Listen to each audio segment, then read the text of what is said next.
Yes. Okay, perfect. So as Christine said, we are Sustainable San Mateo County, and this is our virtual sustainability happy hour.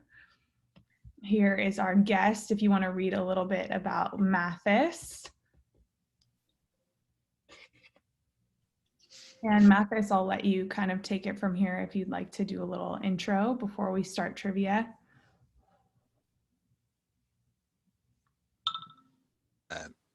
I will be joyfully speaking with you later on, and I don't feel alone at all because my first name is the same as Mateo in Swiss German is actually Mathis. So I feel very much at home with you. And then I see Terry Nagel was there too, so we share even half a name, which is pretty good. So we're all one. That's it. All right, thank you. All right, so with that, we are going to move on to some trivia. So how many Earths would it take if everybody lived like Californians? And if you think it's A, put up a 1. If you think it's B, put up a 2, 3, C, and 4, D. What do we think? All right, I see some 2s. I see some 2s. All right, Christine, Ouch, you are all very optimistic if you pick number 2. Christine, do you mind revealing the answer? I don't want to reveal the answer in the trivia yet. Sure, no problem, not at all. Well, actually, we are doing okay-ish. Well, I guess not quite okay-ish, but better than B. So we're actually using a little bit over 4 Earths. But as Matisse pointed out, you know, it's not just us human. So we may actually not want to use the whole planet, but leave a little bit to other species as well. So still not doing quite great. So if you guessed D, you are correct, right? Yes. All right. Well, we could do better. We can always do better, that's for sure. All right, second trivia question. When was Earth Overshoot Day in 2020? Once again, 1 for A, 2 for B, 3 for C, and 4 for D. What do we think, guys? And Matisse, did you want to perhaps briefly explain what Earth Overshoot Day means? I'd love to. So from January 1st to that date, humanity has used as much as Earth can renew in the entire year. So keep it like running over our budget. Yeah, from that day onwards, we basically dig into the budget, dig into the substance, live off the capital. Like when you take too much PTO off of work and you can't. That's exactly the same thing. I'd love to see that happen. Yeah. All right. What do the we extra glass of alcohol, you know, that's overshoot too. Yeah, exactly. It is happy hour. What do you regret? Yeah.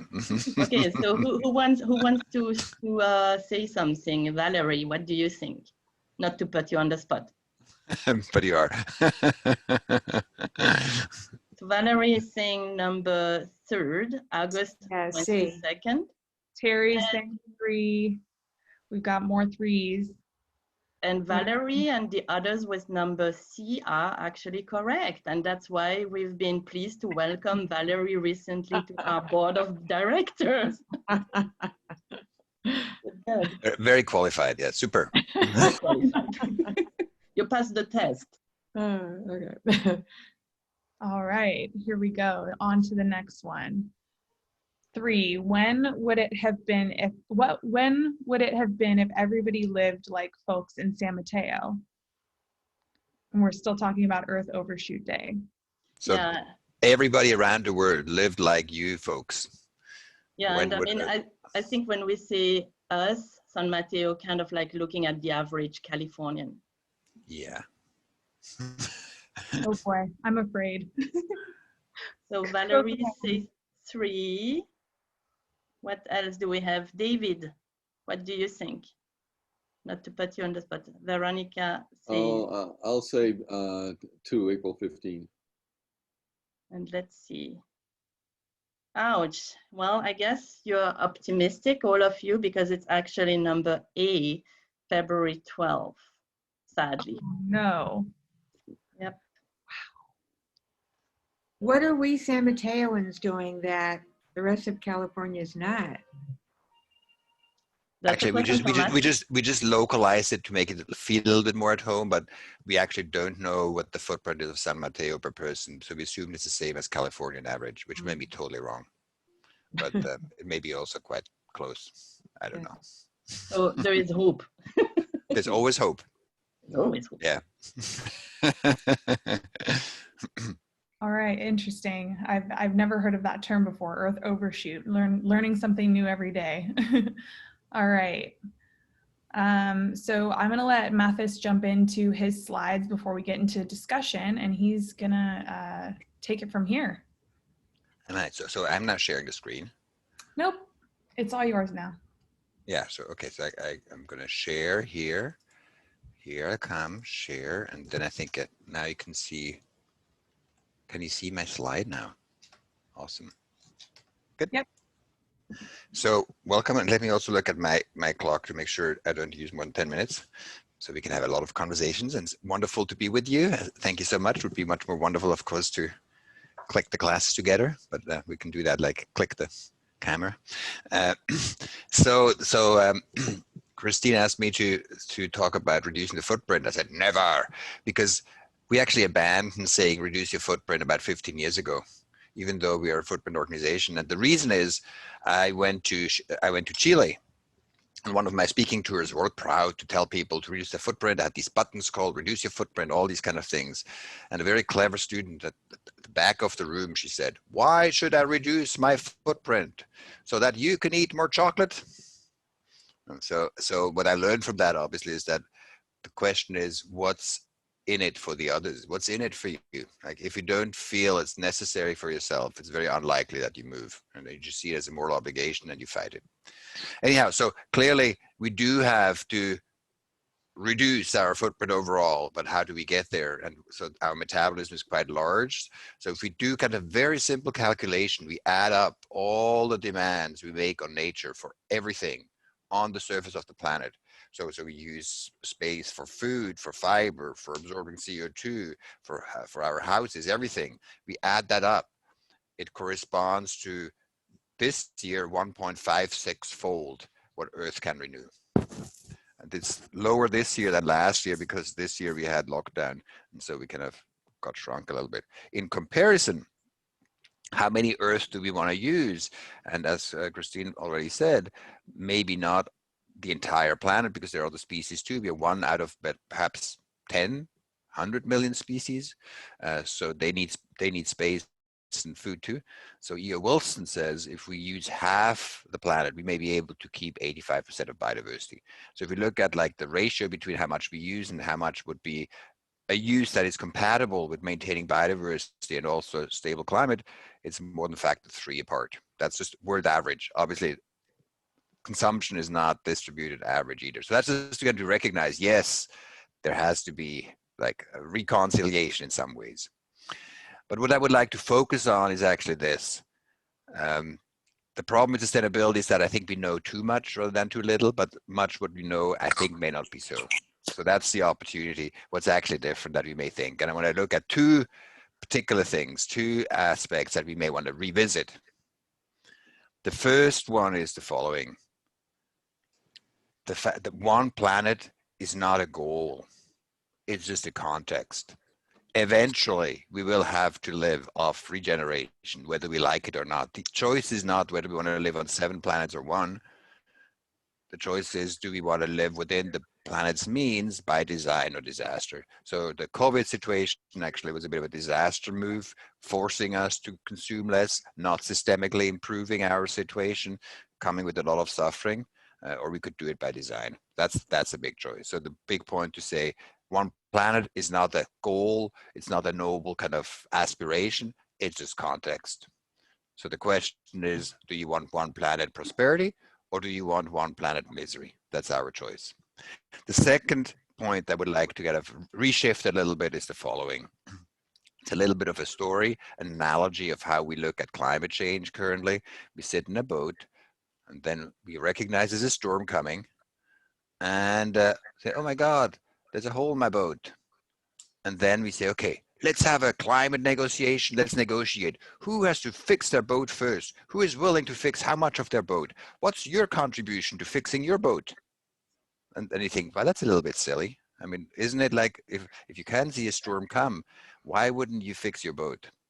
And that's a little bit kind of the misconception that we think we are trapped in what some people call tragedy of the commons. That tragedy of the commons are real. The reality that kind of something where you kind of need to collaborate or the benefits may not come to you as you participate. But actually, much of sustainability and climate change is not driven by tragedy of the commons. If you're not ready, you're not ready. So there's a much stronger self-interest in it. Now, let me just translate that into kind of a business case, and that's kind of the last point I want to raise. And it's actually quite simple. So how are your boats looking?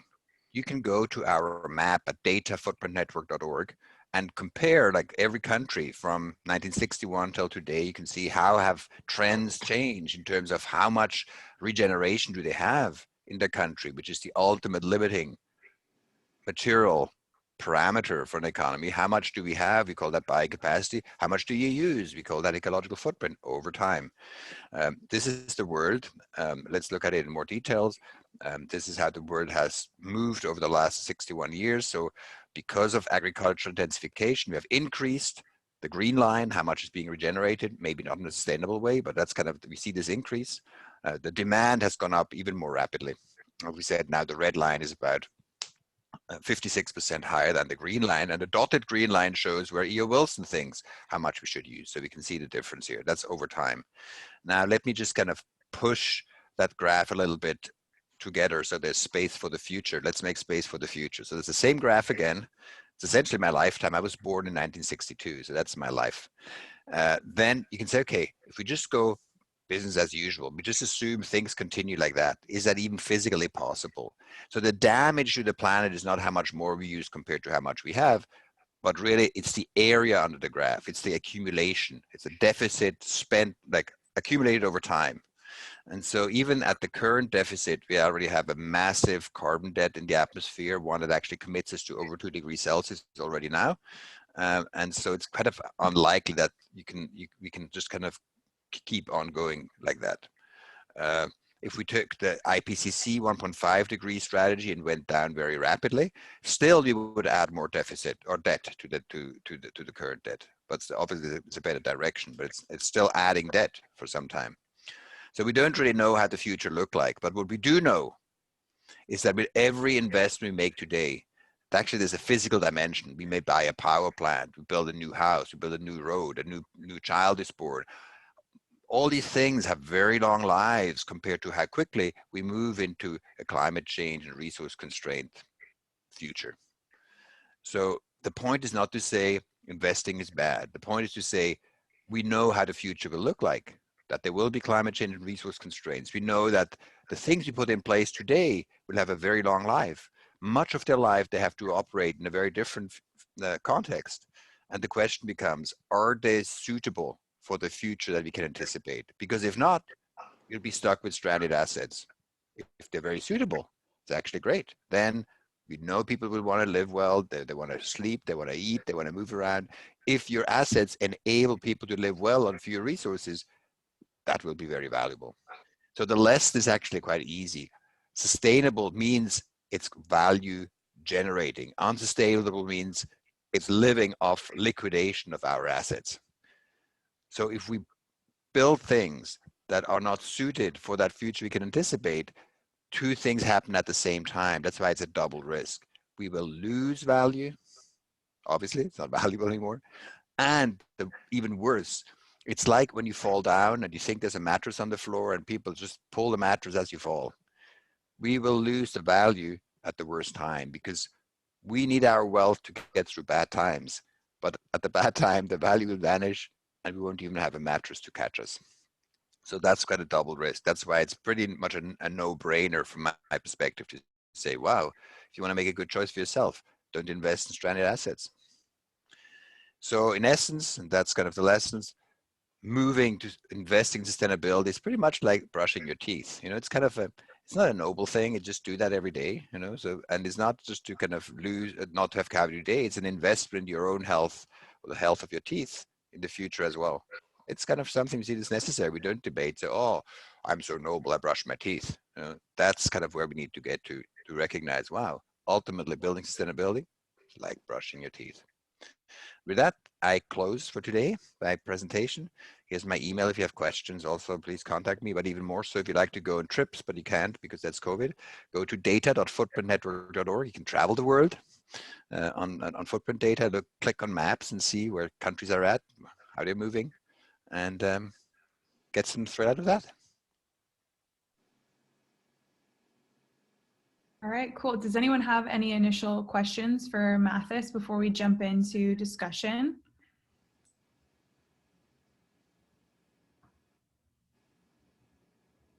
Not all at once now.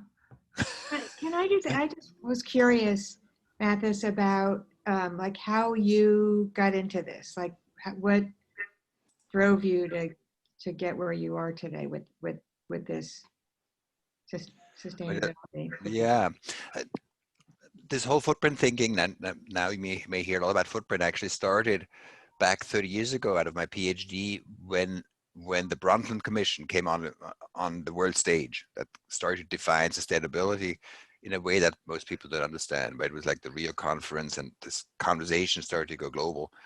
But there was also a certain reticence to kind of have clear metrics on the table. And so that was the idea of saying, wow, actually, if we talk about sustainability, shouldn't we kind of measure how many planets we have compared to how many we use? Wouldn't that be helpful? We thought naively. What I've learned over the last 30 years is that it's not that people just didn't know about the one planet. There's some system to fuzziness. It's kind of that people kind of think sustainability is a threat. It takes things away. It takes our chocolate away. And so many like to keep it fuzzy and unclear. And I think that's kind of part of the challenge. I also learned by offering a measure, what you offer is an answer, and answers kill inquiry. So it's not really a helpful way to start conversations. It's like starting with a punchline. The joke doesn't go over very well, you know. So it's kind of that's kind of the limitation. But what we need is kind of, I think, more. I don't know. I think what we are looking for now as an organization is how do we help people recognize that they have skin in the game. It's not just something nice out there to do. It's actually essential for yourself. And that's what the younger generation, I think, feels, those born after 1985. They will be in the workforce till 2050. And by then, we should be totally out of fossil fuel use. So in their professional life, they have to transform the economy totally. And they're not really prepared for that. That's why when you see Greta or these younger people, Greta Thunberg, they speak from a skin in the game perspective. They don't say, let's be nice to other people. They say, don't kill me. You know, so they recognize it's about them. And I think that's what's still missing in the conversation. It's not just about watching a game. It's actually, we are in the game and we better look out for ourselves. And that would be good for the rest of the world too. We have 2 more questions here. So one of them is any thoughts about new metrics for sustainable San Mateo County to measure to further affect change? I'm not sure measures in themselves change things. I mean, wrong measures, or we believe in measures we want to, that can guide us astray. I mean, GDP is a wonderful measure, but it's used for many wrong things, and so it moves us astray. We don't see that we're actually destroying wealth as we generate income. So I think the key question is always more to say, what do you need to know in order to operate safely? Like a pilot on a plane, you know, you don't tell them, you have to have this dial in the cockpit. The pilot will tell you, I need to know how high am I? How fast do I fly? how am I tilted, etc. So that's what you need to know. And so the same thing is for a county. What do you need to know to operate safely? I believe a plane without a fuel gauge is not very safe. Currently, we operate our countries, our counties, our cities without fuel gauges. I think that's pretty scary. FAA wouldn't allow you to fly, but we continue to fly and say, it's fine. All right, we have one or two more here before we jump in, and just to put it out there, we are capping it at these last two because we want to have time for the discussion here. So, how do you calculate biocapacity or biodiversity capacity? Yeah, actually, so there's biocapacity means the regenerative capacity of the planet or a piece of land, one particular acre of land or a farm or a county. You know, how much is being regenerated in biomass. So there's information available. For example, a forest, you'd find out how many cubic meters of wood are being regenerated. That's a representation of regeneration. How much per year, etc. How many cows can you have in this acre of pasture? That's regeneration. So that's how it's calculated, and there's a lot more on our website if you want to see. Biodiversity is kind of how many different species there are. So sometimes maximizing for biocapacity can be at odds with biodiversity, because then we intensify agriculture and then it's not so good for many species. So there's at odds. But true is also, we will not be able to maintain biodiversity if our demand exceeds the total regeneration. There's just not space for others. It doesn't add up. It's a minimal condition. So it's not about intensification of the planet per se, but just a basic physical condition. If we take more than is being regenerated, by definition, we're depleting our assets. By definition, depleting of our assets of natural capital means depleting biodiversity. Okay, thank you. All right, last question before we jump into discussion is, how do you engage in a conversation that's constructive with a climate denier? Yeah, that's a very good question. I don't know fully, but I think there's always a question. I think when we talk with others, we always need to think, how can I make this other person's life more wonderful? Like, if not, that kind of it's not going to go anywhere. So what brings us together? What binds us together? And there may be all kinds of reasons why people may not want to engage in the climate debate, because of fears, or they think there's another agenda in it, etc. Actually, a very useful psychological concept. So it's a very powerful concept. It's the so-called double bind. Or maybe people have heard about the catch-22. It's the same thing. You know, double bind means this little yes here actually means a great yes over there. And you don't want to say yes to the great thing, so you fight the little yes. You know, so it's kind of a proxy battle, and that's what's going on. So climate change can be seen as a bit of a proxy battle. So if I accept climate change, you're going to take away my wonderful lifestyle, for example. You know, so it's a much bigger thing. You take away my job, you take away the way we comfortably live, you take away my jacuzzi or whatever it may be. So I think we need to recognize more of saying what's actually behind that, because there's a very big difference between the narrative, what we say, and what we actually feel. We always want to look good. So that's kind of, that's the surface. And if we have battles on whether you look good or not, that's not even going to where it is at. So I think we need to understand what's actually driving other people. And I mean, perhaps the main thing, perhaps that's the lesson, is to say, try to understand before you are understood. You know, so actually it's fascinating. I'd love to meet more climate deniers to really understand more deeply where they come from. You know, so because it's kind of fascinating. See it as a fascinating exploration of saying, wow, like, because I'm sure they love their children. It's not like, you know, it's not so we project things on them, but I think they also feel that they're in a double bind, or we kind of, it's like a religious conversion we're trying to push upon them, which doesn't work so well normally. So anyhow, so yeah, try to understand before you understood. That makes sense. Christine, do we have one more minute to address David's question, or should we move into discussion rooms? So let's see, David. I mean, if it's not too difficult to answer question, let's hear it now. And then, you know, if you have other questions, everyone just write them in the chat box, and either we can have Mattis answer them here, or Mattis, I think it would be okay if I send you the question after the event. Absolutely, right? yeah, Okay. good, yeah. And then I gave my email, please, no worry, contact me. So go on, David. You're referring to me? Yes. Oh, okay.